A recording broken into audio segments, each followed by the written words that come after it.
A control track is a track that runs along an outside edge of a standard analog videotape, including VHS. The control track encodes a series of pulses, each pulse corresponding to the beginning of each frame. This allows the videotape player to synchronize its scan speed and tape speed to the speed of the recording.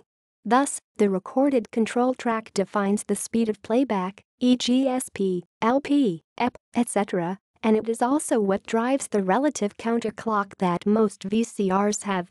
Significance and use. The control track is used to fine-tune the tape speed during playback so that the high-speed rotating heads remained exactly on their helical tracks rather than somewhere between two adjacent tracks, known as tracking.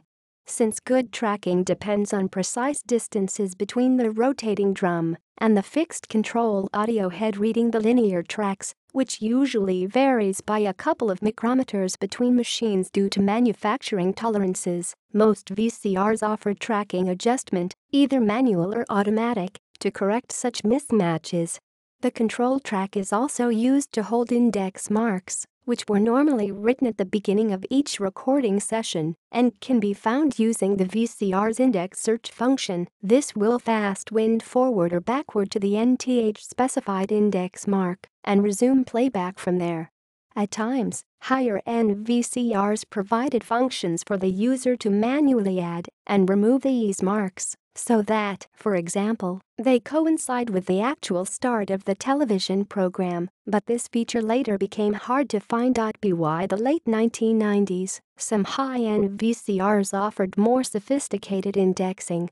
For example, Panasonic's tape library system assigned an ID number to each cassette and logged recording information, channel, date, time and optional program title entered by the user, both on the cassette and in the VCR's memory for up to 900 recordings, 600 with titles.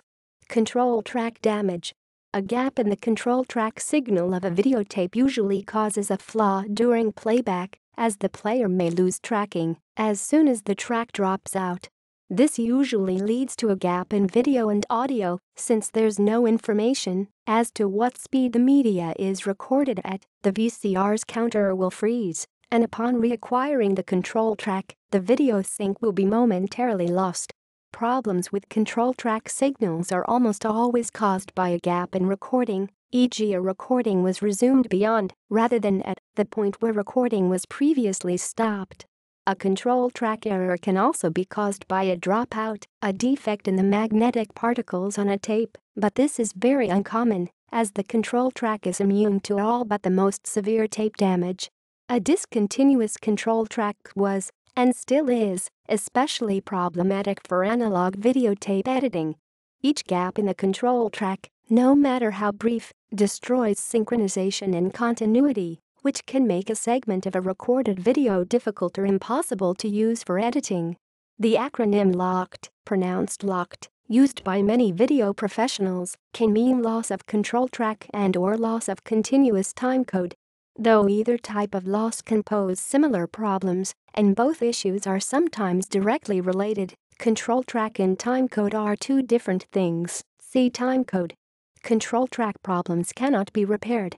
You can duplicate the tape to restore control track continuity, but this will not fix visual and audible glitches caused by gaps in the original control track, and the video itself will suffer quality degradation due to generation loss.